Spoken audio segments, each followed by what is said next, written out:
Hello, welcome to week 10 of business law. This week, we're going to continue our study of contracts and talking about sales of goods and contracts that deal with that. So, as I said, we'll be plugging away at contracts for a while. We're continuing that journey this week. We're going to focus this time on various legal issues that surround contracts for the sale of goods. You will remember that goods is a technical term which has a special legal meaning. It means some kind of tangible personal property, something that you can feel, touch, taste, whatever, with your senses, and something that can be moved. Contracts for the sale of goods are governed by Article 2 of the UCC, the Uniform Commercial Code, which we have mentioned before. The UCC is a series of statutes that were drafted by legal scholars that decided this is what the law ought to be. So they drafted these statutes and then went around trying to convince different state legislatures to adopt those statutes as law. And pretty much across the fruited plain here in the United States, every state has adopted the UCC in some form or fashion. There's a few modifications. It's not exactly the same from state to state, but it's pretty darn close.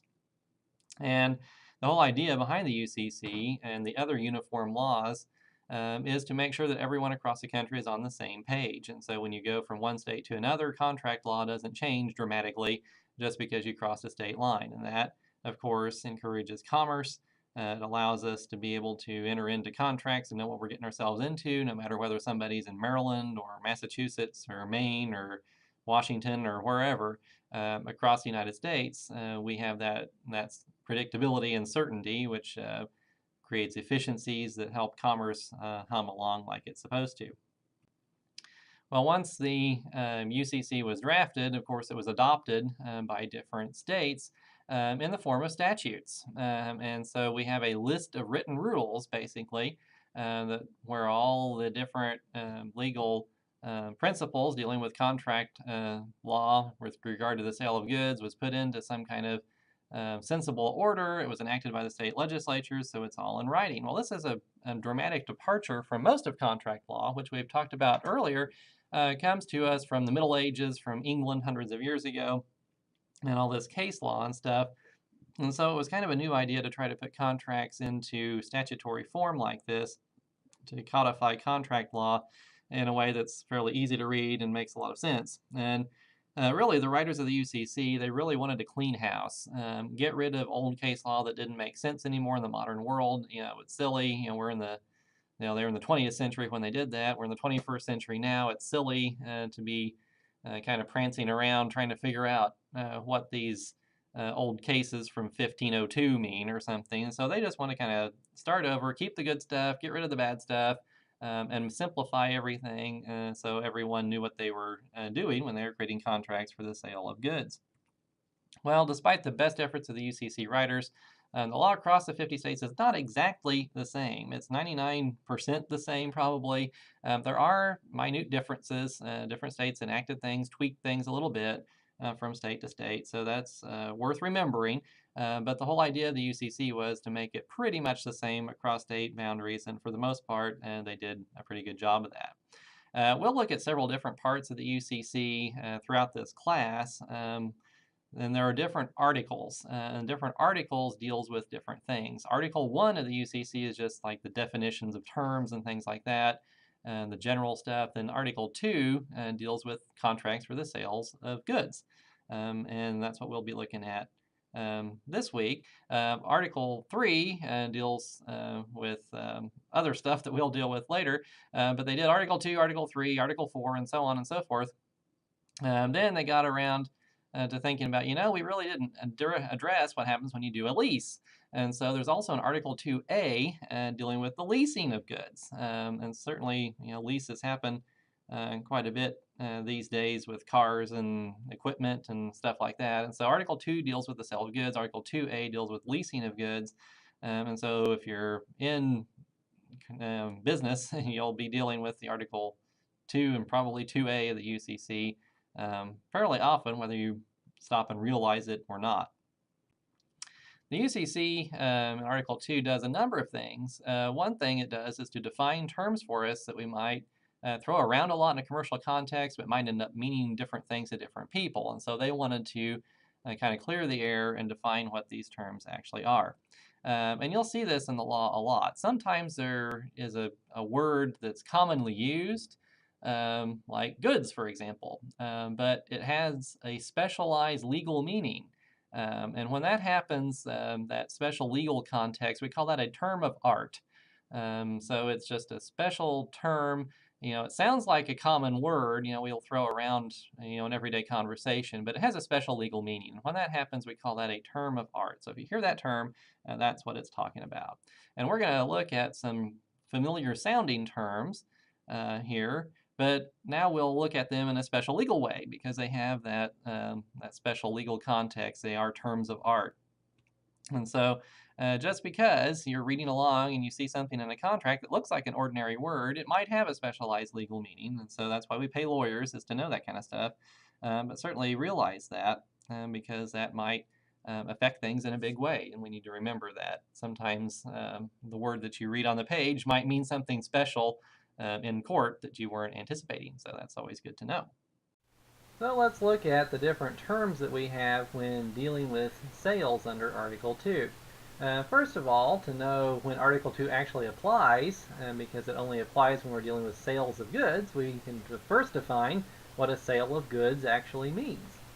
Well, a sale occurs when legal title passes from a seller to a buyer for a price. So in other words, we're exchanging things of value here. There's a good involved, some tangible piece of property that can be moved, is being moved around, but the ownership of that thing, whatever it is, whatever good it happens to be, is exchanged for money or something else of value. Maybe another good, maybe some legal right, or cash, or whatever it happens to be, but there's a good changing hands, or legal title to that good at least, and it's being exchanged for money. Before we go any further, we need to take a moment to talk about the word title. And here, when we talk about a title, we're just saying that just really means the legal right of ownership.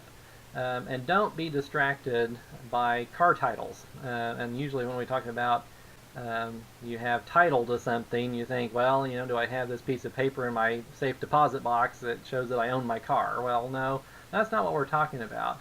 That piece of paper that comes with your car is what we call a certificate of title. And so that piece of paper is just a certificate that proves to the whole world that you have legal title to your car. So the title is not the piece of paper, the title is the legal right to own your car. The certificate of title just proves that you are the one that has that right. So it's evidence of title. It proves that you own it, but it's not title itself. So when we're talking about legal title, don't get too confused by that. It really just means the legal right to own something.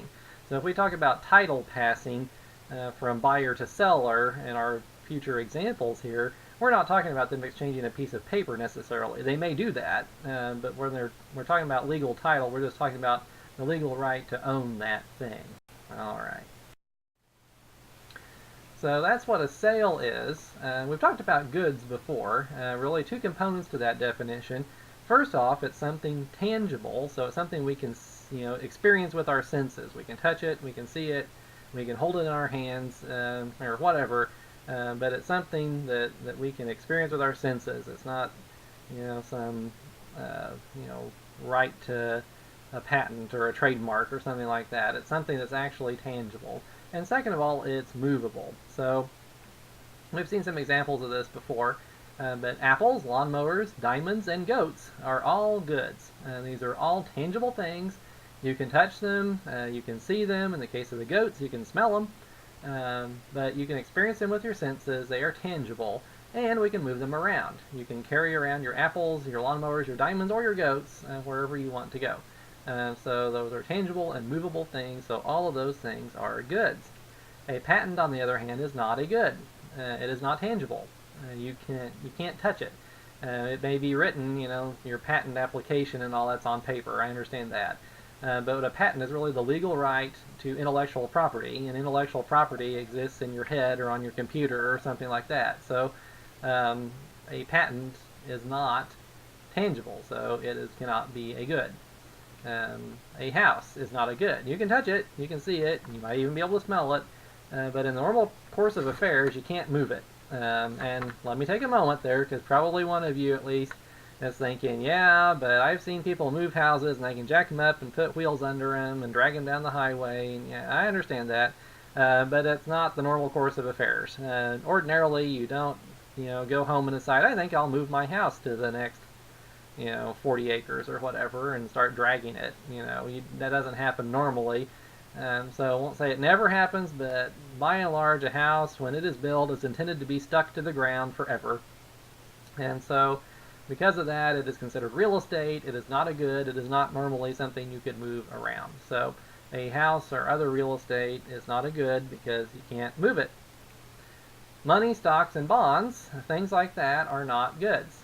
Again, they're printed on paper, and I understand that paper is a tangible thing. You can touch it and hold it and whatever, but the money, the stocks, the bonds, they are not paper. They represent intangible legal rights.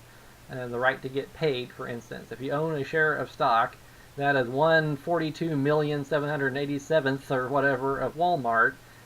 What that really represents is the right to get paid dividends, or participate in the ownership of the company in some way. That's a legal right.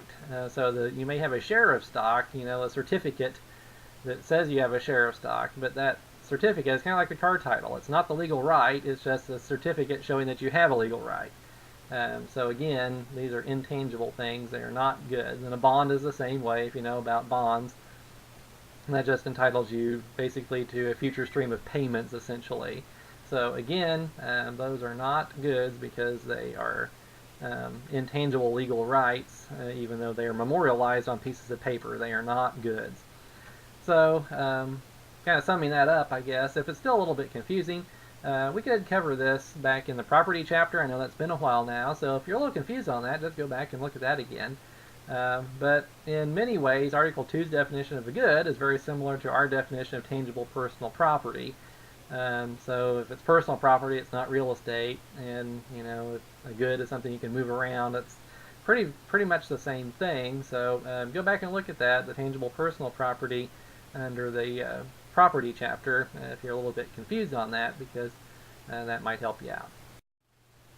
So continuing our look at what Article 2 covers, here's what it doesn't cover. One of the things, a service is not covered by Article 2 of the UCC. A service is not a good, and sale of a service is governed by the good old common law of contracts that we have already studied previously. And by a service, that's doing something for somebody. So if somebody prepares your taxes, that's a service. If somebody gives you a manicure or a pedicure, that's a service. Or cuts your hair, that's a service. Washes your car, that's a service. Anything that they do for you, that accomplish some task for you, clean your house or whatever. Those things are services. Those are not goods. Those are not covered by Article 2. Those are covered by the good old traditional common law of contracts. Sometimes, though, we have a situation where we have a transaction that involves both the sale of a good and the sale of a service at the same time. For example, if you've ever been to one of those Japanese steakhouses, you're paying for your food, something that is a good, it's tangible, and you can sense it and you can move it around. But you're also paying for entertainment because the chef there, he throws his utensils around and chops things and puts on a show for you, sets things on fire, whatever. So you're paying for your entertainment along with your food. So that could be considered a service and the sale of a good as well. So that would be a mixed sale. An oil change would be another example. When you take your car in for an oil change, you're buying oil and a filter typically, but you're also paying someone to dump out your old oil and put in your new oil and dispose of your old oil and that kind of stuff, and all that is a service. And so those things are mixed because we have goods being sold, but we also have services being sold. So when we have that situation, we call that a mixed sale because it involves both a good and a service. So does Article 2 apply to a mixed sale? Well, maybe, maybe not. It only applies to a mixed sale if the goods constitutes the predominant part of the transaction. So In other words, if you look at your oil change and let's say it costs you $40, I don't know how much they cost, I change my own oil, but let's say that's in the ballpark, I don't know. And $30 of that is your oil and your filter, and $10 of that is the actual service of changing it. Well, then Article 2 could apply because predominantly you're buying oil and filter. That's goods, so we're dealing mostly with a sale of goods.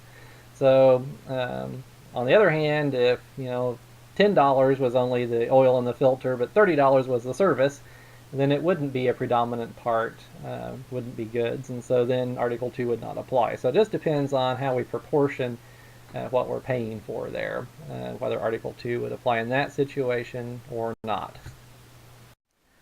So we know that Article 2 deals with contracts for the sale of goods. That is true no matter who is doing the selling or the buying. It doesn't matter who the people are. If they're selling goods, Article 2 comes into play. But some of Article 2's rules distinguish between normal people and what we call merchants.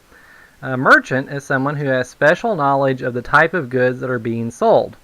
What that means is one of two things. Either, first, they are a dealer in the kinds of goods being sold, or because of their job title, they hold themselves out as having special knowledge of the type of goods being sold. So, for example, if you go to a jeweler and they are selling diamonds, they are going to be a merchant because that is their business. They should know a lot about diamonds because that is what they do. If you go to a car dealership to buy a car and somebody from the dealership is talking to you about buying cars, they're going to be a merchant because that is their business. They are a dealer in those kinds of goods. When the second part of that definition comes into play, let's say that somebody is hired by your car dealership, to go out there and be a salesman. It was their first day on the job and they really don't know what they're doing, but their name tag says car salesman and they're trying to sell you a car and they're at a car dealership. They may not actually have any of that specialized knowledge, but we're going to assume that they do because they're holding themselves out as someone who does have that kind of knowledge. And so whether they actually have the knowledge or not doesn't really matter. If they're in that business and they're holding themselves out as having that specialized knowledge, then by goodness, we're going to call them a merchant. So as we said, like the jeweler here, you go to a jewelry shop to buy diamonds and the jeweler is trying to sell you a diamond, that person is going to be a merchant. But just because they're a merchant in one situation doesn't mean they're going to be a merchant in every situation. So it's not like once a merchant, always a merchant forever. For example, let's say that this same jeweler, who when he's selling a diamond is a merchant, he goes home at the end of the day and tries to sell his lawnmower to one of his neighbors. Okay, well, the jeweler is a merchant when he's at the jewelry store trying to sell jewels, but if he goes home and tries to sell a lawnmower, he doesn't have any specialized knowledge about lawnmowers. He's not a dealer in those kind of goods. You don't go to a jewelry store to buy lawnmowers. And we assume because of his his job title, he's not gonna be holding himself out as having some specialized kind of knowledge about lawnmowers. Jewelers don't necessarily know much about lawnmowers, and so in that situation, he could be an expert. He could be a merchant when he's selling a diamond, but if he's selling something else, then he's not going to be a merchant in that. So it doesn't, a person isn't labeled a merchant forever. It really just depends on what they're trying to sell, whether they're an expert in that field or whether they are in that line of work. So you may be saying to yourself, well, that's very interesting about merchants, but why do we care about that? Well, some parts of Article 2 only apply to merchants. They do not apply to other sellers of goods. And some provisions of Article 2 hold merchants to a higher standard of conduct than normal folks. So it becomes important sometimes to characterize whether someone who is selling goods is a merchant or not a merchant, because that can change their legal obligations under Article 2. As we go along, if that distinction is important, I'll try to point that out so you can see the difference. We mentioned earlier that Article 2A deals with leases of goods. So let's take a little bit of time here to talk about different terms that might come up when you're dealing with a lease. Lots of people now lease cars, which cars are a good. and companies often lease equipment. And so, originally when they developed Article 2, they weren't thinking about leases as being all that important, but over time they've become pretty popular. They ended up writing Article 2A and sticking that in between Article 2 and Article 3. And so Article 2A deals with leases of goods. A lease is defined by the UCC as the transfer of the right to possession and use of a good for a set amount of time in exchange for consideration. And so we kind of intuitively understand what that is. If you go to your car dealership and sign a lease for a car, you're going to give them lots and lots of money, probably, and for many months after. And then you get the right to possess and use their good, a car, for a set amount of time. And so you have it for 2-3 years, whatever it is. And at the end of that time, you have to bring it back to them and give it back, and they say thank you very much, and off you go. So you don't get to keep it forever. They maintain some of those rights in their bundle of sticks, if you remember back in the property chapter. So they eventually get it back, but you are signing that lease, which gives you the right to possess and use that good for a period of time in exchange for consideration. For example, let's say that Bruno's Excavating, which is a business, needs an extra backhoe for a day. So it wouldn't make sense to go buy a new backhoe just for one day. So they enter into an agreement with Steve's Heavy Equipment Rental. They pay $100 and get to possess and use one of Steve's backhoes for one day. So that's a lease.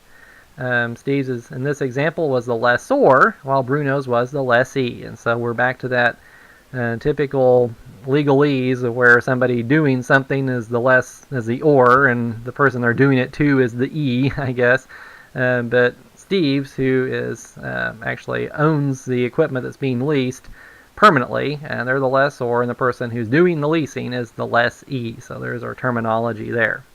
When we're dealing with leases, there is one odd variation, I will say, and we can look at. This does come up in business from time to time, so I want you to at least to have heard of it before, and that's what we call a finance lease, which involves three parties. We have the lessor and the lessee, but also a seller. So how does that work? Well, let's look at an example here. Bob needs a great big bulldozer for an entire year, so much more than the backhoe for a day. This is more of a commitment here. So he goes to Steve's Heavy Equipment. The bulldozer Bob needs is so big that Steve's doesn't have one like it in stock. So Steve's goes to John Deere, who makes bulldozers, and orders one. Steve's will buy the bulldozer, but will lease it to Bob. So John Deere is selling the bulldozer to Steve's, but when it is ready, they will deliver it to Bob so he can start using it. So Bob is leasing it from Steve's, but Steve's is buying it from John Deere. So you see it's kind of a three-party transaction here. Kind of a triangle going on to where Bob is paying Steve's and Steve's is paying John Deere, and John Deere's delivering the bulldozer to Bob. So this happens sometimes in commercial transactions, so something to be aware of there. Let's talk now about contract formation under Article 2. Contracts for the sale of goods are pretty much like any other contract in their basic principles. You still have to have mutual assent, which means an offer and an acceptance, and consideration and capacity and all the other stuff that we looked at. But the UCC redefines those familiar terms for us, and in some cases modifies the common law rules, and so we will try to look at some of those differences. Just like any other contract, an Article 2 contract needs mutual assent, which again consists of that offer and an acceptance, so that's, that principle does not change.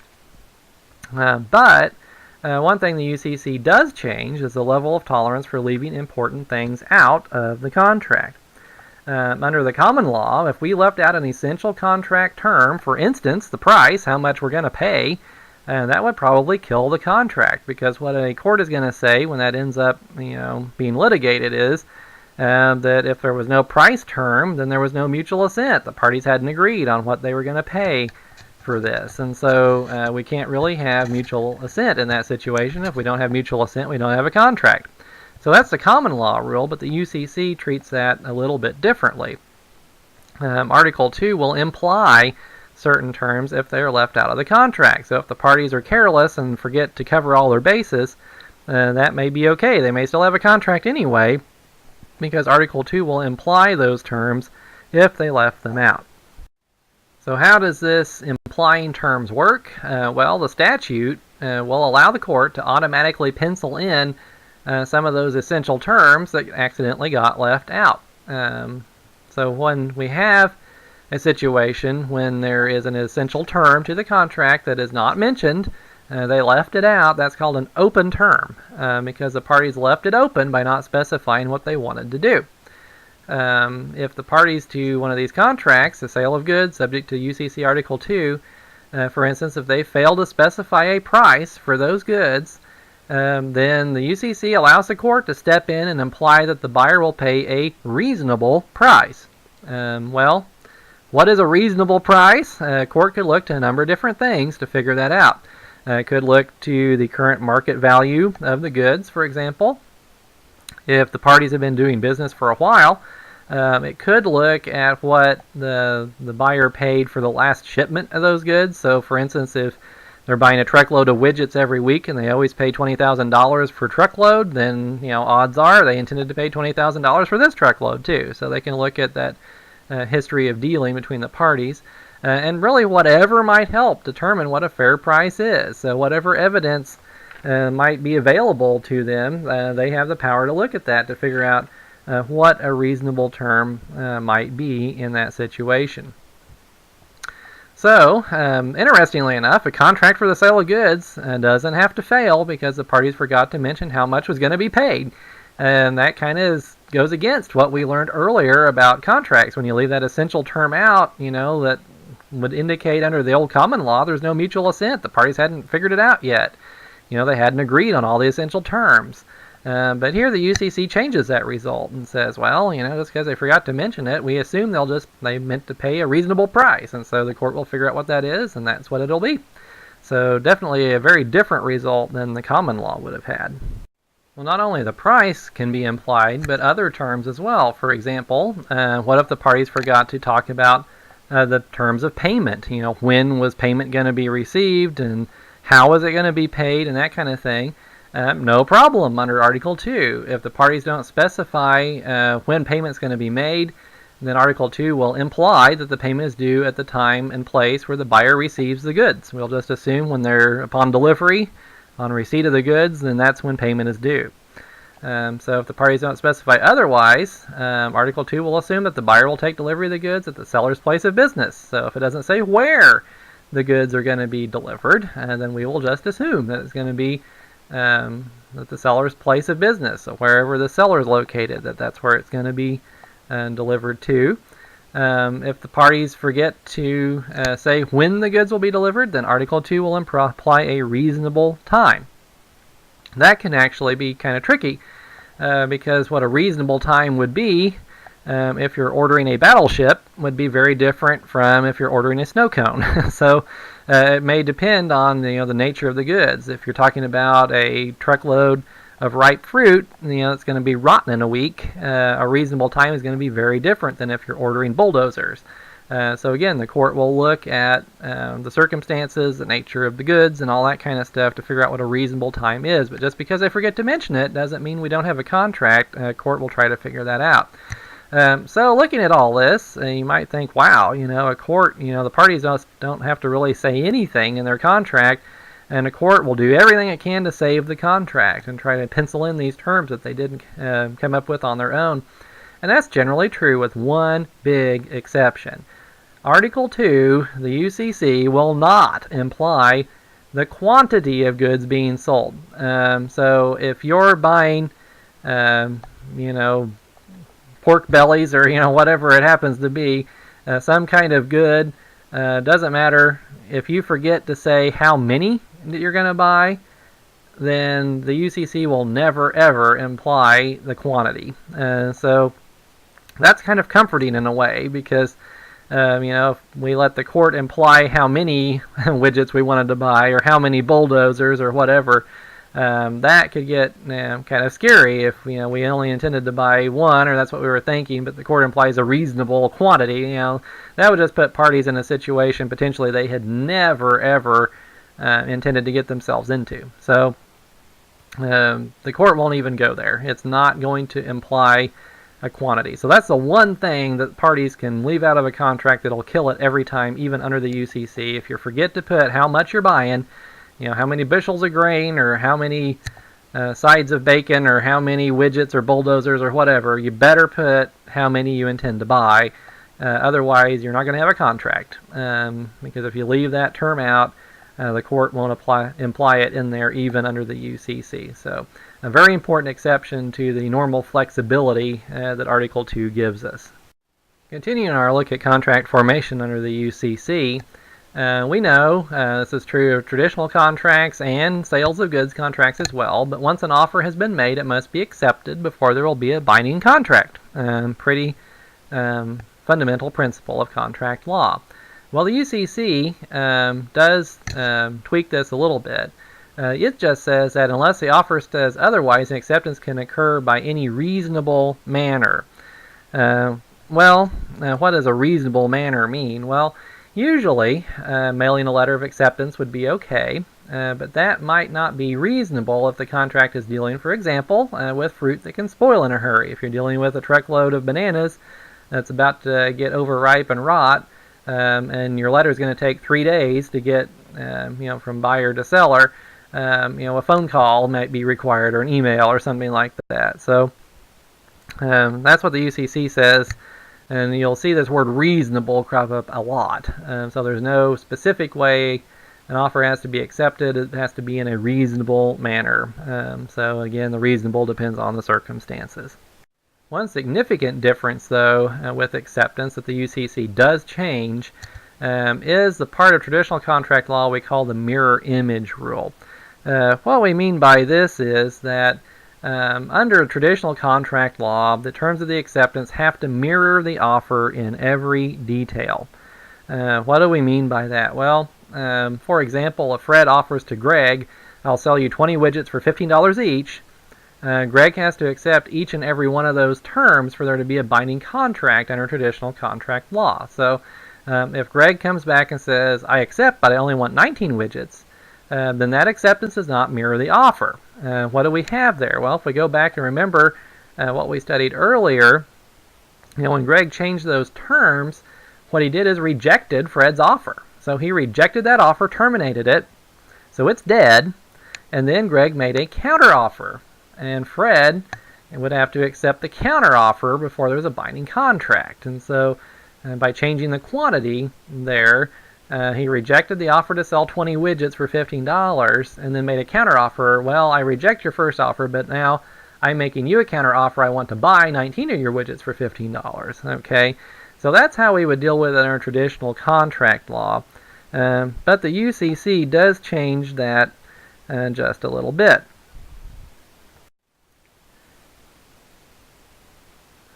So, how does it change it? Well, if an acceptance does not exactly mirror the offer, we can still have a contract. And so, in that prior example, we saw that the acceptance, quote unquote, did not mirror the offer, so we didn't have a contract. Well, Article 2 is a little bit more forgiving than that. This is one of those situations where it depends on if the parties are merchants or not. But if one of them is, we can end up with a contract based on the original terms, with the new and different terms being proposed changes.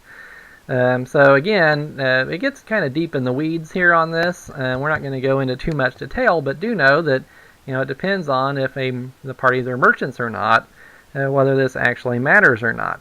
And if we have a situation here where all the qualifications are met, rather than having a rejection, we can have a binding contract with proposed changes. So it gets kind of, like I said, a little bit complicated. But the important thing to remember, to take away from this, is that an acceptance with slightly different terms can still be good enough to form a binding contract. So we won't worry about all the details here. But do know, under the Article 2, it's a little bit different. We handle it differently than we would with traditional contract law. And you might still end up with a binding contract, even though the acceptance and the offer aren't exactly matching up like they would have to under the mirror image rule. One other change that Article 2 makes is when you can terminate offers. Under the common law, remember, an offeror could revoke the offer at any time prior to acceptance. And so If you have the two parties who are trying to negotiate a contract and there's an offer open, and the offeree calls up the offeror, and the first thing out of the offeror's mouth when he answers the phone is, "I terminate my offer," the offer is dead, and that's that. So at any time prior to acceptance, an offer can be terminated. That's the common law rule and what usually happens. Under Article 2, there is one special kind of offer that has to be held open, and these are called firm offers. A firm offer can only be made by a merchant. If a merchant makes an offer and gives a written promise that the offer will stay open for a certain amount of time, then he can't revoke it until that time is up. And this is kind of like an option contract, which I think we mentioned once before, only this doesn't need to be supported by consideration. It's just a written promise, and if a merchant makes a promise in writing that they will keep the offer open, then they cannot revoke it until that time is up. And so they're stuck with that offer, whether they want to revoke it or not. Too bad. It has to be open for that amount of time until that time expires. Just like all other contracts, an Article 2 contract has to be supported by consideration to have a valid and binding contract. There is one difference, though, with the consideration requirement, and that is that under the UCC, a contract can be altered after it has been formed without new consideration. Remember, we talked about this a little bit before, that if the parties want to change the terms of the contract, basically they can agree to tear up the old contract and replace it with a new one, something called novation. Well, if you do a novation, you might have to have new consideration involved, because you're forming a new contract. Well, under the UCC, they specifically say you don't need any new consideration to do that. So let's look at an example and see how this might work. In our example, Roger enters into a contract with Sean to sell 200 widgets, and they form a binding contract. Then, later on, Sean decides 200 widgets isn't enough, and he wants to buy 600 more. Under the old common law, any modification of the contract would be like starting over with a brand new contract. And so then, of course, we'd have to have all the requirements of contract formation, including consideration, to change the quantity from 200 to 800. However, under the UCC, Roger and Sean could simply agree to modify the quantity term in their contract, and they wouldn't have to exchange new consideration to make the change binding. So sometimes this was almost a technicality under the common law. You'd have to come up with some kind of consideration, some new promises being exchanged or something like that. And most of the time that's not a problem, because he's not going to give him those extra 600 widgets for free, so there'd be a promise to pay in order for a promise to send widgets or something. But under the UCC, we just don't care. We'll just let them modify their contract however they want to, and let them get away with that without even caring if they have consideration. So in some old cases, they would kind of grope around trying to find this new consideration, and the UCC just says, we'll just let them change their contract if they want to, and not worry about that consideration requirement for their altered deal. So that kind of helps speed things along a little bit. We already talked about the UCC statute of frauds a little bit. Remember that the UCC requires that contracts for the sale of goods over $500 have to be in writing. Just like the ordinary old statute of frauds, when this UCC statute of frauds applies, a contract has to be in writing, signed by the party to be charged, otherwise it's unenforceable. So very important, because there are lots of things in the world that are worth more than $500 that are goods, and so if you are going to enter into a contract to do that, it needs to be in writing or it won't be enforceable. So certainly worth remembering. We all like handshake deals, but if you have it in writing, that might become important, because if you ever end up in a dispute about it, it needs to be in writing or it won't be enforceable. Under the UCC statute of frauds, we do have a few exceptions where we will go ahead and enforce even an oral contract when ordinarily it would have to be in writing. One of those exceptions applies when you have a buyer who orders specially manufactured goods, and he orally agrees to buy those custom-made goods. This exception is basically designed to keep a buyer from ordering these special order goods and then backing out and leaving the manufacturer high and dry with specially made goods that he can't sell to somebody else. It applies when the goods wouldn't easily be sold to another buyer, and when the manufacturer has already started performing. And so If he hasn't already started the manufacturing process, this isn't going to apply. Or if the goods could easily be sold to somebody else, then that won't apply either. And so, if somebody goes and orders something fairly generic, like 200 toasters or something like that, and it's just a normal garden variety toaster, and you could resell it to somebody else pretty easily, this won't apply. It has to be something that's made to special requirements of the buyer that you can't easily sell to somebody else. Let's look at an example of when this might come into play. Susie Dalrymple goes to T-Shirt World and orders $600 worth of T-shirts that say, "Susie Dalrymple is the best, prettiest girl in town." She places her order by phone, and T-Shirt World starts making the shirts. T-Shirt World calls Susie a few days later and wants her to come in and pay for the shirts. But Susie says, "I changed my mind. I don't want the shirts, and we don't have an enforceable contract because it was for the sale of goods over $500 and it was not in writing." So she thinks she's really smart here. Well, T-Shirt World has already started printing the shirts, and it probably can't sell them to anyone besides Susie. So in this situation, our exception applies because it's specially ordered goods. She had her own design that she wanted on there. It says her own special thing. They've already started performing. The shirts have been made. They're in the process of making these shirts. And certainly they couldn't easily be sold to another buyer because unless there's another Susie Dalrymple who's a real narcissist in town, you're not going to find an alternate buyer. And so T-Shirt World would be stuck with all these expensive shirts that they couldn't sell to anyone else if we didn't enforce this contract. And so justice and fairness will impel us to go ahead and enforce it. So T-Shirt World can go ahead and sue Susie for breach of contract, even though the contract wasn't in writing, would normally be unenforceable. So Susie can raise a defense of the statute of frauds, and T-Shirt World can come back and say, aha, but we have an exception. Especially manufactured goods, we started performing, we couldn't easily sell these to someone else, and so you're going to be stuck with your contract anyway, and she'll have to pay the money. There's a second exception to the statute of frauds under the UCC, and that's when we have a party trying to wriggle out of an oral contract, but the party messes up and admits in court proceedings that a contract was made.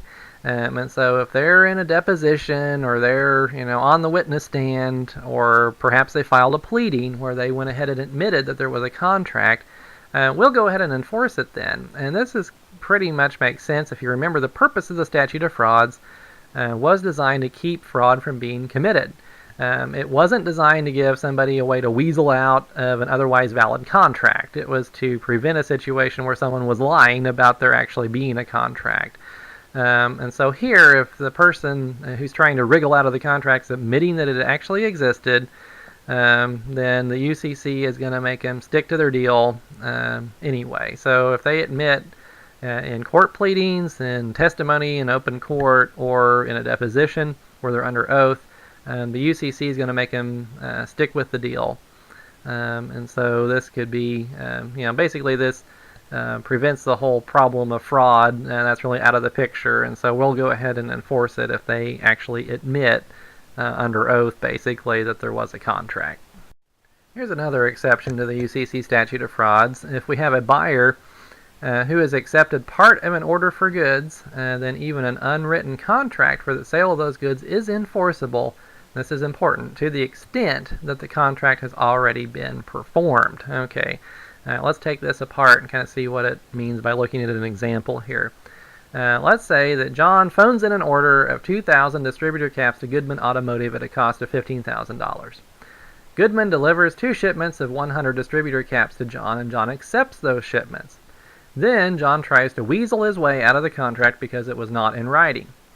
John can cancel the order for the 1,800 distributor caps that hasn't been delivered yet, but he has already accepted 200 of the distributor caps, and he's going to have to pay for those. So that's the extent the contract has been performed, the ones that have already been shipped. They've been produced and shipped.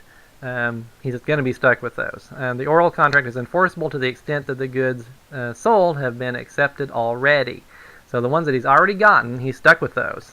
He can't weasel his way out because the contract's not in writing. Now, the rest of the order, the other 1,800, he can weasel out of that one because they haven't been delivered yet. And so he can assert the defense of the statute of frauds there, probably, unless there's some other exception that applies. but we're going to make him pay for those $200 that he already got and not wriggle out of that contract. Under the Article 2, ordinarily a contract that falls under the UCC can be modified by an oral agreement, even if the original contract was in writing. So if the contract even started out in writing, an oral modification of that may be enforceable anyway, but not if the modification makes the deal subject to the statute of frauds. Then the modification has to be in writing. Let's look at an example to kind of explain what that means. Tom and Jerry orally agree that Tom will sell Jerry $200 worth of chicken feed. A week later, Jerry tells Tom that he bought more chickens and now needs $700 worth of chicken feed. Tom agrees to sell it to him. Well, that modified contract crosses over the $500 limit, so it is now subject to the statute of frauds. And so our original deal for the $200 worth of chicken feed is a good, so it's going to be subject to the, not subject rather, to the statute of frauds because it's not above $500, okay? Well, then, when they orally agree to raise that amount of chicken feed to $700 worth, now we're talking statute of frauds because we've crossed over $500. And so now it's going to be subject to the statute of frauds, and so we're going to have to have a writing in order for that to be enforceable. So that oral agreement, if we end up in court, isn't necessarily going to hold up unless there's some other exception that applies, because our oral agreement took this contract underneath the statute of frauds. Also, we need to point out the parole evidence rule, our old friend from common law contract law. It applies to UCC contracts in much the same way that it applies to ordinary contracts. And you remember that if we have a written contract, we're going to just look at the four corners of the document to see what the contract means. You know, we're not going to worry about what the parties were thinking and what they said and, what expression they had on their face when they signed the contract and all that other kind of external circumstances. And we're trying to figure out what a contract means. We're just going to look at the words on the page. That's the idea. That's the parole evidence rule. Well, the UCC pretty much does the same thing with that. So unless there is an ambiguity, unless there is some term that we can't figure out without parole evidence, without looking at the circumstances of what the parties meant and said and were thinking, unless we have some ambiguity, we're just going to go with the written words on the page, the four corners of the document. So the parole evidence rule applies even to UCC contracts. Now we're going to look at performance of contracts, sales and lease contracts under the UCC. The UCC has some rules dealing with performance of the contract that in some cases differs from the common law rules that we've looked at previously. One of those areas is what we call passage of title and the risk of loss. Sometimes when we're dealing with the sale of goods, we're going to have a situation where something bad happens to the goods before they end up in the buyer's possession. So, for instance, you're shipping a load of oranges from Florida to Idaho and your semi-truck crashes along the way. Okay, then the oranges burn up along the side of the road. Maybe you're buying a bunch of cheap junk from China that's on a ship and headed to Walmart somewhere, and the ship sinks out in the middle of the Pacific Ocean and takes all your goods with it. Okay. Maybe you are shipping something cross country and it's unloaded in a warehouse, and before it gets unloaded on or loaded onto another truck, a tornado hits the warehouse and blows away your goods, and they're in the land of Oz. So sometimes we'll have situations like this where the goods meet some untimely end before they get into the hands of the buyer and the contract is fully performed. How do we deal with those situations? Well, the common law deals with it a little bit differently than the UCC does. In those situations, again, the key problem is who bears the burden of loss. Is it going to be the seller or is it going to be the buyer? Somebody is going to be left, holding the bag for all these burned up widgets, or ones at the bottom of the ocean or whatever happened, okay? How do we determine who gets the short end of the stick in these situations? Well, under the common law, what it would look at is who has legal title to the goods at the time that the mishap occurs. The ordinary rule was that title didn't pass until the goods were delivered to the buyer. So basically the seller is on the hook up until the point that the buyer takes possession of the goods. And at that point, of course, they're the buyers, and if they burn up, it's the buyer's problem. Under the UCC, though, the rules are a little bit different. So how are the Article 2 rules different? Well, under Article 2, title to goods can pass from seller to buyer prior to delivery, which is a departure from the common law, where delivery has to take place first. Title to goods can be transferred as soon as, first, the goods exist after they are manufactured, for example, and, part 2, the goods are identified as satisfying the contract. And so if they've already been manufactured and they're identified as this is what's going to satisfy the contract, then title can go ahead and pass to the buyer. Identification, which is the second step of our process, can occur in different ways depending on what kind of goods we're talking about. If we're dealing with something usually big and expensive that'll have something like a serial number on it, the contract may explicitly identify the particular items that are changing hands. For example, if we're selling a car, something like, the contract could say a 2015 Jeep Wrangler with VIN 1C59 blah blah blah blah, then we know exactly which one it is, and so it's been manufactured and it's been identified. So if that's the case, then title can go ahead and pass right then, as soon as it's been identified. Or if we have goods that are produced in bulk, then they can be identified when the seller sets them aside in some way. So let's say, for example, that some grocery store has ordered a bunch of Ginger Snap cookies, and they ordered 12 pallets of these cookies. Okay.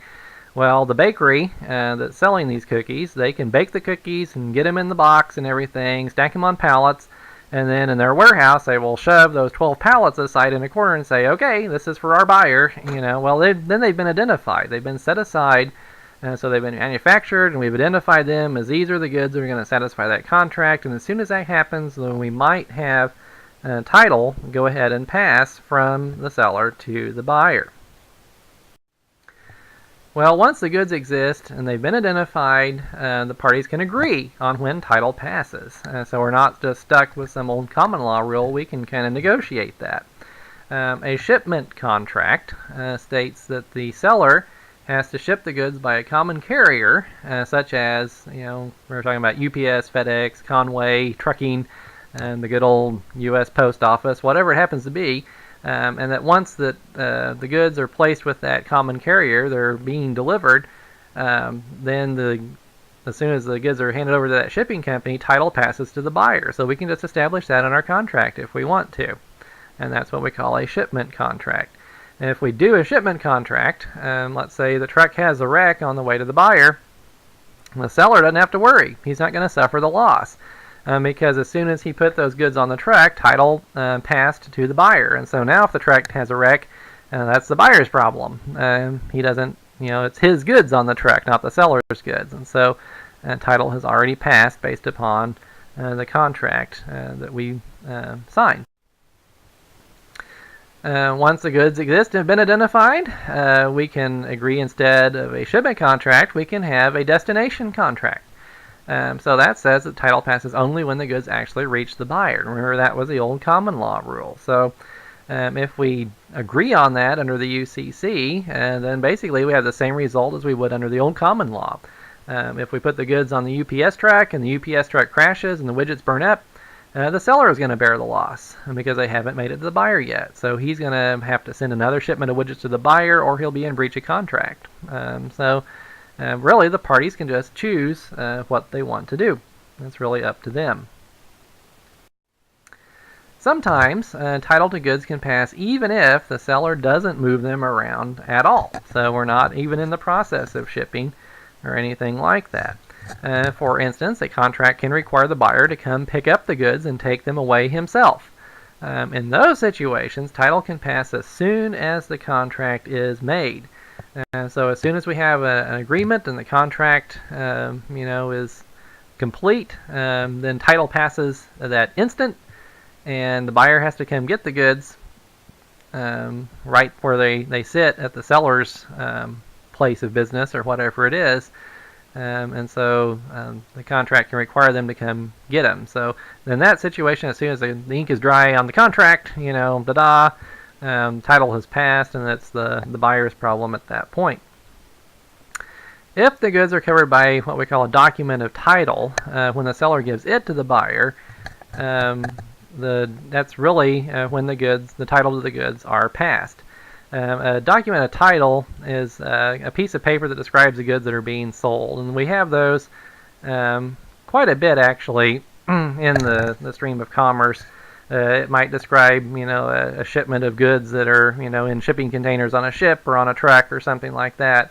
And we can transfer documents of title. There's another article of the UCC that deals with all that kind of stuff, actually.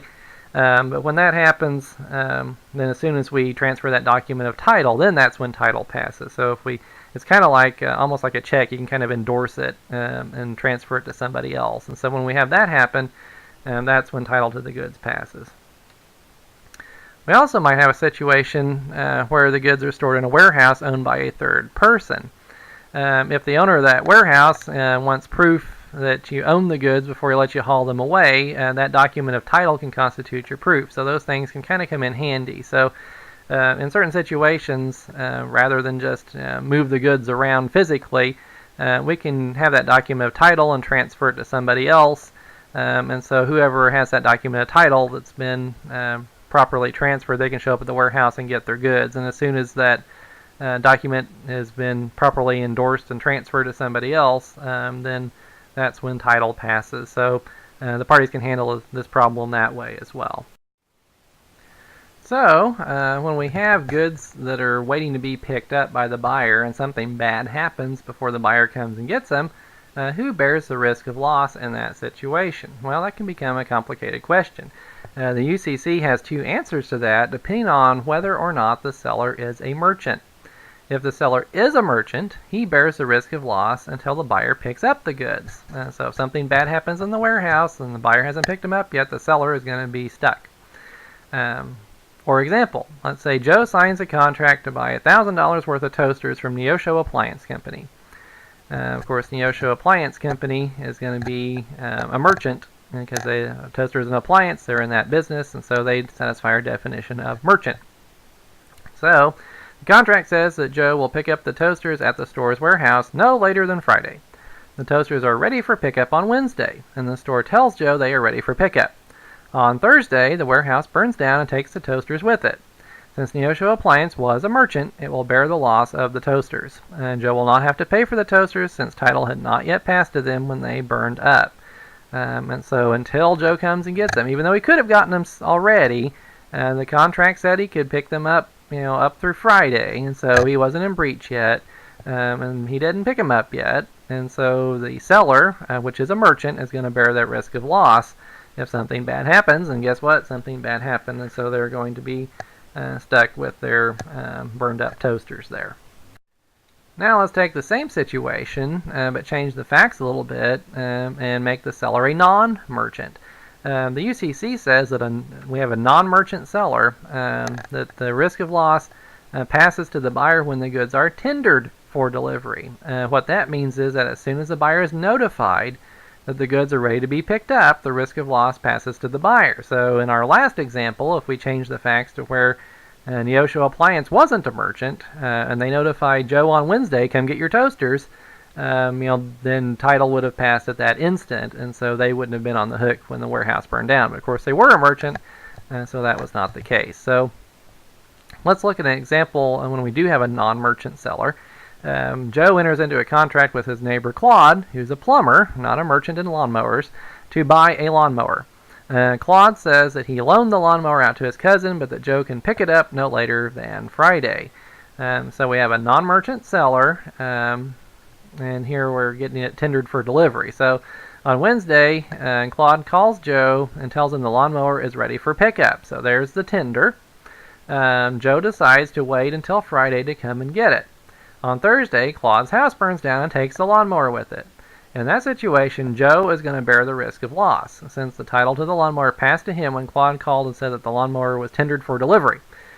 So when Claude told Joe it's ready for pickup, that instant the title passes, and so if Joe doesn't come and get it, he's on the hook. So Joe still has to pay Claude for the lawnmower even though it burned up, because when it burned up, it was Joe's lawnmower, not Claude's anymore, because title had passed as soon as it was tendered for delivery. And so a very important distinction there between a merchant and a non-merchant in that kind of situation. Under the UCC, we also see something else that's kind of different talked about, called a conditional sale. And this is a situation where the seller lets the buyer take possession of goods to try them out. And the understanding is if the buyer likes the goods, then he'll pay the seller, the sale will be final. If he doesn't like the goods, he'll return them, and there was no sale. That's what we call a conditional sale. So it's a sale that may or may not happen unless there's some kind of condition that's met. There are really three kinds of these discussed in the UCC, which we're going to look at. And the first one is called a sale on approval. A sale on approval happens when the seller lets the buyer try out goods for a specified time and agrees there will be no final sale unless the buyer accepts the goods. Let's look at an example of that. Here we have Benny, who goes to Wheelbarrows R Us and sees a wheelbarrow he likes, but he's not sure that it will do all the jobs that he wants to use it for. The salesman tells him he can take the wheelbarrow home and try it out for 3 days. He only has to pay if he wants to keep it, and if he doesn't like it, he can bring it back, return it, no questions asked, no money owed, anything of the kind. So that's a sale on approval. If Benny likes the wheelbarrow, he just keeps it and then has to pay the bill. If he doesn't like it, he returns it within 3 days and he walks away. So that's a sale on approval. With a sale on approval, again, the sale is only final if one of three things occurs. The first thing is the buyer tells the seller that he accepts the goods. If that happens, the sale is completed. So Benny likes his wheelbarrow, he accepts it, he has to pay for the wheelbarrow, and he gets to keep it. That's simple enough. Second, the buyer doesn't bring the goods back within the specified time. Well, that indicates he wants to keep the goods and the sale will be final. So if Benny was told by the salesman you can keep it for 3 days, and if not, you have to return it, well, after 4 days, if it hasn't come back and Benny hasn't called or done anything else, we can assume that he approved of the wheelbarrow and he intends to buy it. So if he didn't want to buy it, he darn well better get it back to the store before the end of 3 days. Because if he keeps it longer than that, we will assume that he intended to keep it, and then he'll be on the hook for paying for the thing. The third thing is if the buyer uses the goods inconsistently with the purposes of a trial offer. So one way we might have that happen is, you sell the goods to a third person. So like if Benny has a wheelbarrow and he's out there using it in his yard on day 2 of his trial period, and his neighbor looks over the back fence and says, "Hey, that's a really nice wheelbarrow. I'll give you $500 for it," and it's only a $300 wheelbarrow, and Benny says sure, so sells it to his neighbor during that trial period, and he hasn't actually paid for it yet. Well, we're going to assume he intended to keep it. We'll make him pay the store for it because he sold it to somebody else, when he hadn't even bought it completely yet. So anyway, in any of those cases, we say the buyer has accepted the goods and the sale is complete in any of those three types of situations. When we have a sale on approval, you may be asking yourself, well, what about the risk of loss? What happens if the wheelbarrow burns up in a fire or something? Well, the seller bears the risk of loss in a sale on approval up until the point in time when the sale becomes final. And we just saw the 3 different ways that a sale can become final. So let's say Benny takes a wheelbarrow home, puts it in his garage. We're still within that 3-day window when he gets to try it out. Well, then the garage burns down the next day. He hasn't actually accepted it yet, so the sale is not complete. None of those 3 different situations has occurred to where we have acceptance of the sale on approval. So in that situation, the store is going to bear the loss. So it's still their wheelbarrow when it burns up, and so they're going to be out the money for that wheelbarrow. We looked at sales on approval. Now there's another interesting situation called a sale or return contract. In this situation, the seller agrees to sell goods to the buyer, but to buy the goods back if the buyer can't use or resell them within a certain period of time. And this happens more frequently in the world of commerce than you might think. One of those situations happens with books. Let's say, for example, Kenny writes an autobiography and has 1,000 copies printed. He's trying to get his local bookstore, Pineville Books, to buy his book and sell it in their store. However, Pineville Books doesn't think the book will sell and doesn't want to pay what Kenny is asking. Kenny makes a deal with the store. He will sell Pineville Books 100 copies of his book. However, if Pineville Books hasn't sold all 100 copies within 30 days, he will buy back all the copies they haven't sold. Now, what this does is it eliminates the risk of getting stuck with a bunch of unsold goods, so Pineville Books will agree to that deal, and that actually does happen. Things like that. If the buyer, doesn't want to get stuck with a bunch of unused widgets or whatever, the seller can make one of these sale or return contracts, and so if they don't resell them within a certain period of time, they can just send them back to the seller and get their money back. So they really don't, the seller is the one bearing the risk of not selling all the goods, whatever it happens to be. Well, in this situation, what happens if Pineville Books takes delivery of the books, and 15 days later, the store burns down as well as 75 copies of the book? Who bears the risk of loss in that situation? Well, legal title to the books passed to the store at the time of sale. So even though Kenny promised to buy back the unused copies, the store still has title to the books and bears the risk of loss for the 30-day period. So basically, it's their books as long as they haven't returned them yet. So up until that point when they return them, legal title belongs to the store, and so if the store burns up and the books burn up too, then the store is going to be out. Kenny doesn't have to buy back the burned up books. So the store bears the risk of loss in that situation. Well, the third type of special contract that we'll look at that the Article 2 deals with is called a consignment. These are actually pretty common. You may have heard of consignment auctions, where somebody will leave their property with the auction house, and the auction will try to sell it at auction. So this just happens when someone delivers goods to someone else, and that someone else is going to try to sell the goods on the first person's behalf. For example, let's say we have Donnie, who just got divorced, and he wants to sell his wedding ring. He goes to Cliff's jewelry store and signs an agreement with the store. The store will take the ring, put it on in its display case for 30 days, and try to sell it. If someone buys the ring, the store will take a percentage of the money and give the rest back to Donnie. But if no one buys the ring, Donnie will get the ring back at the end of 30 days. In this example, we have our wonderful or-e legal terminology. Donnie is a consignor. The store is a consignee in this situation. As far as risk of loss goes, the UCC treats this like a sale or return contract, and so the consignee is going to bear the risk of loss as long as it's in their possession. Then when Donnie gets it back, of course, it's his ring again. So if something would happen to it in the store, then the store basically bought it. It's in their care and possession while they have it. So anyway, that's a consignment. The risk of loss rule that we've been looking at might change when the contract is breached. What we've been looking at in our example so far, in our examples, we've had no breach of the contract. Both parties are performing just like they're supposed to, and then something terrible occurs, and the goods are damaged or lost. Well, things may change if the contract has been breached before that happens. So if one of the parties has broken the contract is being breached when the loss occurs, then we may have a different outcome than we otherwise would have. So let's take a look at an example and see what happens when a seller breaches the contract and we have something terrible happen to the goods that are being sold. So Jack signs a contract with Bill's Electric for delivery of 100 electric transformers that have an output of 100 volts. This is a destination contract, and delivery is complete when the goods are delivered to Jack, and so that's when title passes. Well, Jack gets the transformers. He sees that they don't comply with what was agreed on in the contract. The transformers only put out 50 volts. So Bill's Electric is in breach. Okay, well, Jack calls Bill's Electric and rejects the goods they sent and demands transformers that conform to the agreement.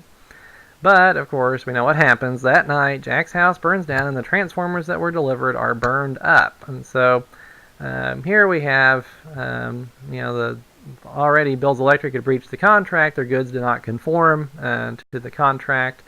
And so, what do we have going on here? Who bears the risk of loss? Well, in a destination contract, ordinarily the risk of loss would normally pass to the buyer as soon as the goods are delivered. So as soon as these transformers, if they had been conforming, if the contract had not been breached, as soon as they ended up at Jack's house and title passes, they're his problem after that. Here, however, the goods did not conform to the terms of the contract, so Bills Electric was in breach. In order to fix that breach, they could have either delivered goods that did conform, 100-volt transformers, or convinced Jack to accept the non-conforming goods. That's what the UCC says. So they could tell him, well, these 50-volt transformers are just as good, and you should accept them, and if Jack buys that, he can go ahead and accept them. Or Bills Electric can send out, 100 new transformers that actually conform to the contract that was entered into. But until the breach is corrected, the risk of loss remains with the seller who breached the contract. And so in this case, Bills Electric is going to eat this loss. And when those transformers burned up, even though they'd been delivered, they were non-conforming goods. They did not conform to the contract, and so the seller is still on the hook until they fully perform. And they're going to still be bearing the risk of loss. And so we see that the situation changes a little bit, well, actually completely, 180 degrees in this situation, depending on whether or not they've actually performed in accordance with the contract. So if we have a breach of the contract, that can completely change our risk of loss rules. We saw what happens when a seller breaches the contract. Well, what happens when a buyer breaches the contract for a sale of goods? This can happen different ways, but it could just happen when the buyer says, I changed my mind, I don't want to buy these goods anymore, and refuses to pay for them. Well, that's called a repudiation of the contract. So they're basically just going back on their word and saying, I know we had this deal, but I'm backing out of the deal. Or if conforming goods are delivered, but the buyer rejects them and says, I ordered these widgets, but I'm going to send them back anyway because I don't want them anymore. So that's also a rejection. That's a breach of contract if the buyer doesn't keep the conforming goods and won't pay for them. Again, a breach of the contract. Well, if the buyer breaches a contract before the risk of loss would normally pass to him, then he bears the risk of loss to those goods for a commercially reasonable time. Again, we have that term reasonable, which the UCC loves to use. Well, what does that mean? Well, we'll have to look at an example to find out. In our example, Calvin enters into a contract with Laura for delivery of 50 cases of oranges. This is a destination contract with risk of loss passing to Laura when the oranges are delivered to her. Calvin has the oranges identified and ready to deliver to Laura. However, Laura decides she doesn't want oranges after all and calls Calvin, repudiating and thus breaching the contract. That night, an earthquake hits Calvin's warehouse. The roof collapses, smushing the oranges. So Laura backs out of the contract. The goods have already been identified, and she's repudiated the contract. She's in breach, and then the oranges are smushed. Well, who do these oranges belong to? Well, ordinarily, the risk of loss would not pass to the buyer until delivery when we have a destination contract, and that's what we have here. And the oranges certainly have not been delivered yet. So ordinarily, if nobody's in breach, then they haven't been delivered yet. It's Calvin's problem. It says, they're still in his warehouse, so they're still his oranges. Well, here though, since Laura was breaching the contract before that point, the risk of loss passes to her for a commercially reasonable time. Well, what does that mean? Well, it might be the length of time it would normally take for Calvin to find another buyer for the oranges. So when Laura repudiates, Calvin immediately, one would assume, would start trying to find some other buyer for these oranges. He might call all his friends who own grocery stores and say, hey, would you like 50 cases of oranges? I have some for sale. Well, of course, the court would determine in the circumstances what's a reasonable time. But whatever that is, while that reasonable time is ongoing, then Laura is going to bear the risk of loss. And so here, since this happened almost immediately, Calvin hasn't had time to find another buyer yet, so we're still in that commercially reasonable time frame. Laura is going to bear the risk of loss here. So the UCC shifts the risk of loss back to her when she breaches the contract. So if she had fully performed, was still willing to accept shipment of those oranges, they would have been Calvin's oranges, and that would have been his risk of loss. But since she breached the contract, the UCC kind of, says, well, we'll show you, and those oranges still belong to Laura, and so when they get smushed, it's her orange juice that's all over the floor. So the UCC can change things up for buyers as well when we have somebody who is in breach. Here's an interesting situation that we're going to look at next, and that's sales by non-owners. Sales by people who don't actually own the thing that they're selling. And you may think, well, that's weird. When's that ever happen? Well, more often than you might think. And so the UCC deals with these situations where people are selling property that they don't actually own. The first situation that we can look at is where the goods have actually been stolen. Somebody went broke in, carried away goods that did not belong to them and tries to sell them. That happens fairly frequently, unfortunately. Let's look at an example here. Frank breaks into Ethel's house and steals an antique diamond necklace. The next day, Frank takes the necklace to Ed's jewelry store and sells the necklace to Ed for $5,000. Ed has no idea that the necklace was stolen, puts it in his display case, and tries to resell it.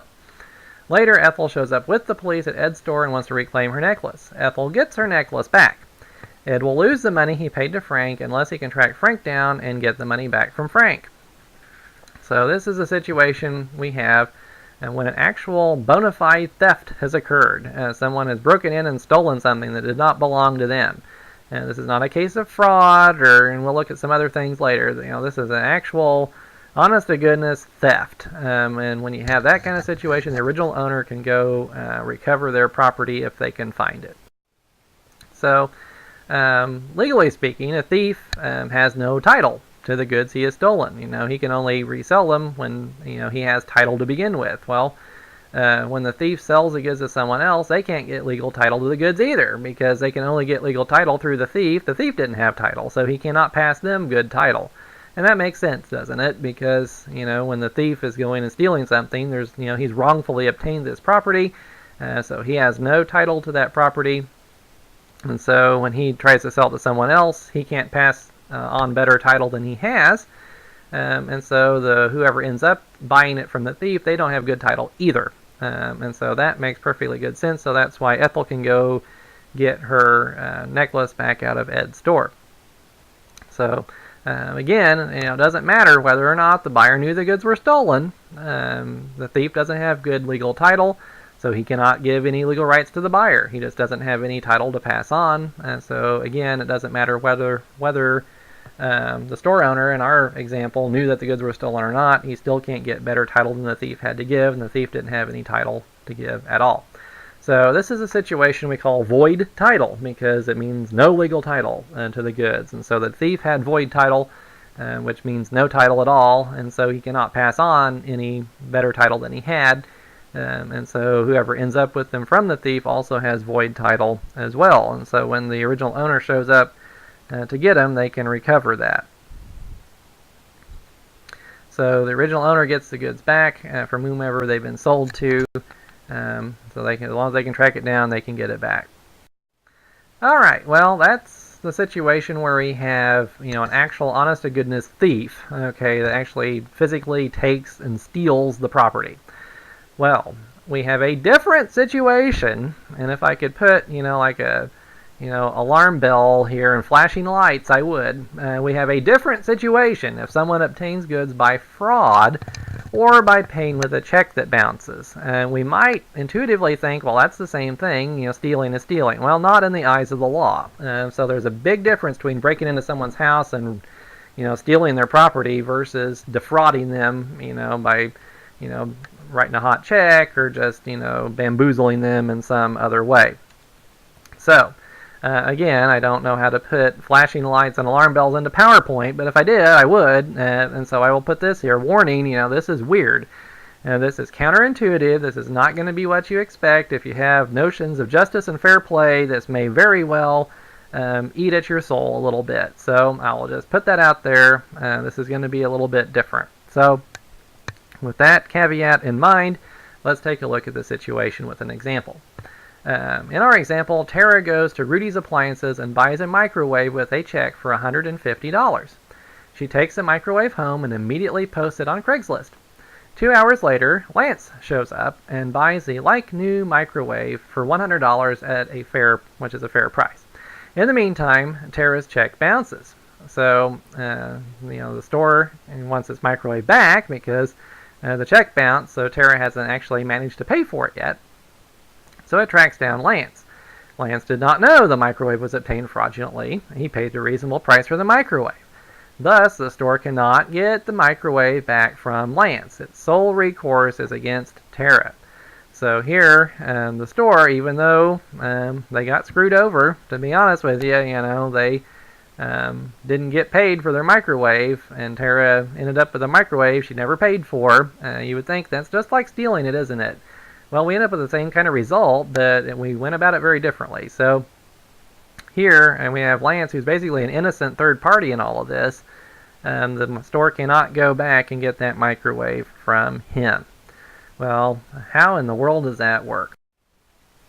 Well, we say that someone who obtains property through fraud has what is called voidable title. Remember that with just an outright thief had void title. They didn't have any title at all. Well, voidable title is different. A person with voidable title has to give up the property if confronted by the person they obtained the property from. So in this case, Tara, who wrote the hot check, if the store finds her and tries to get the microwave back, they can do that. She has to give the microwave back to them. So that situation is pretty much the same as we would have with a thief.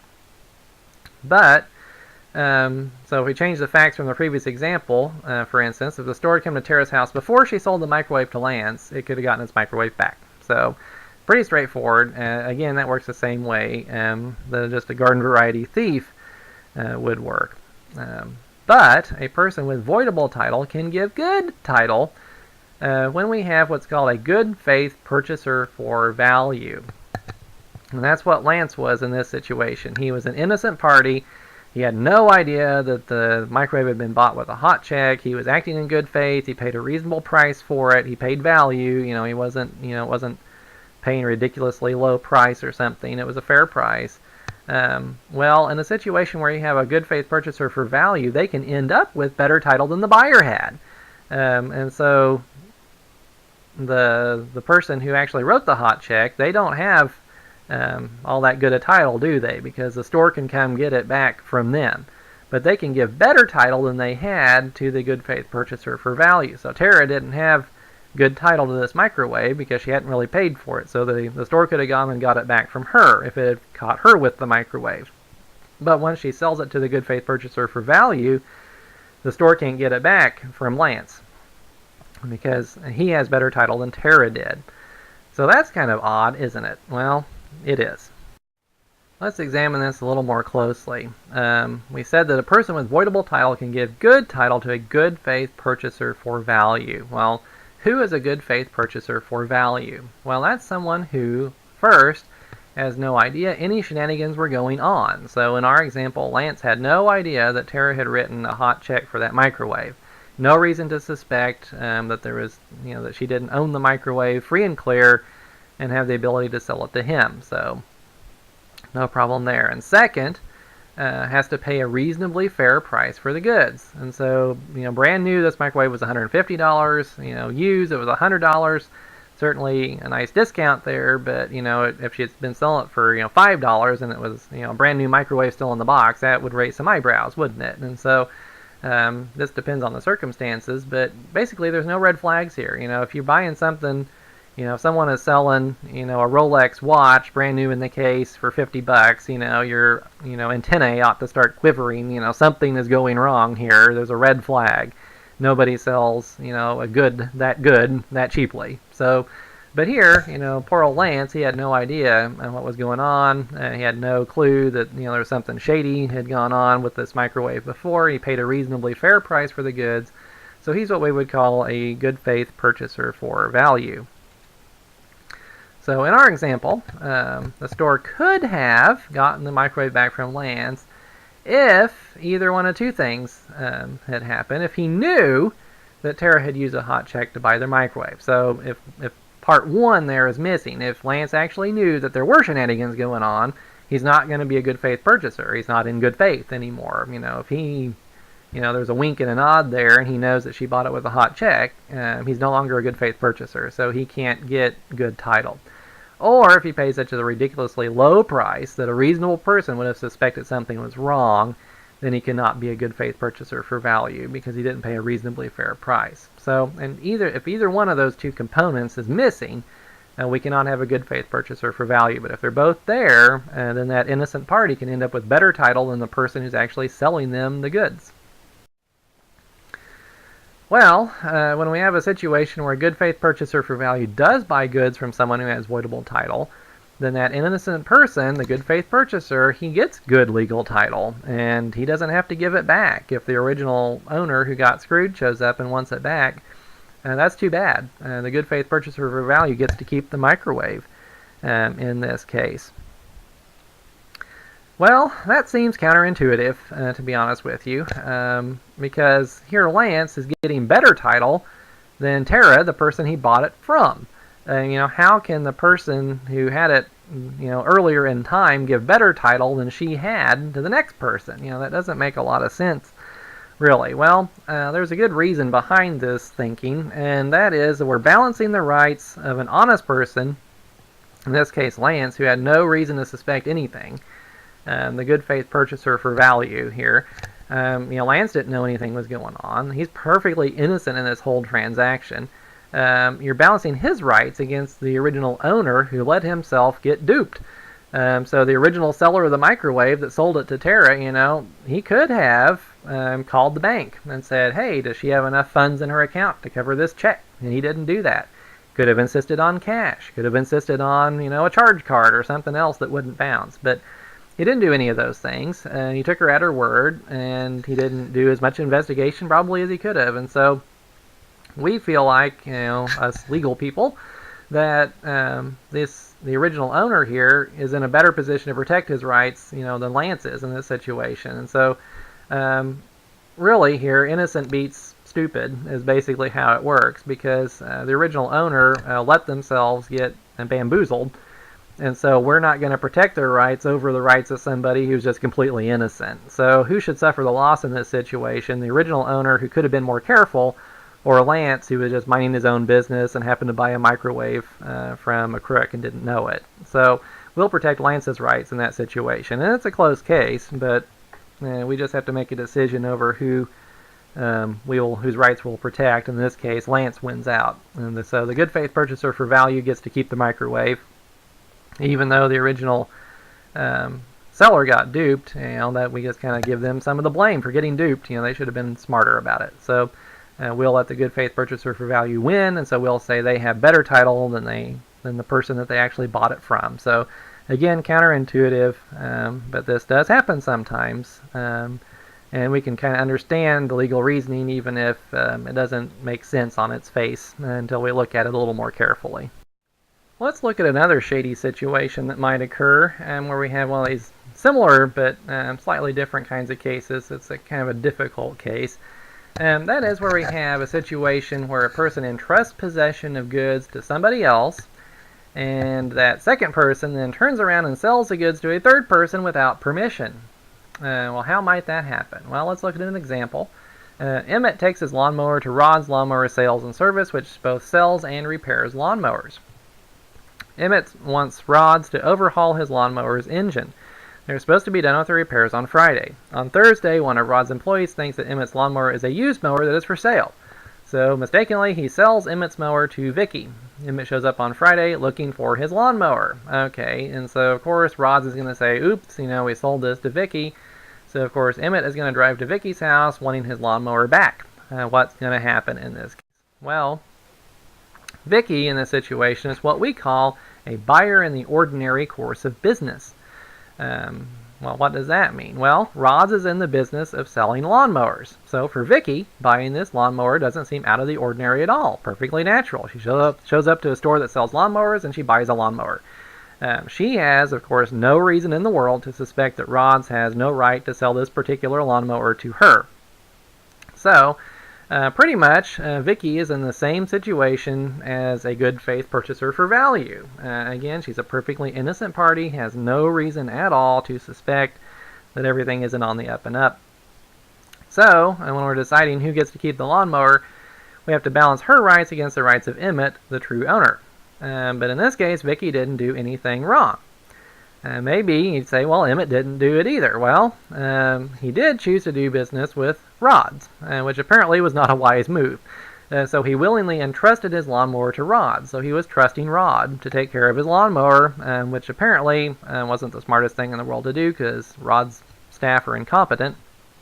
And so we're weighing Emmett's rights against Vicky's rights in that situation. And so what the law has decided is Vicky gets good title to the lawnmower and gets to keep it. Emmett can't get it back from her.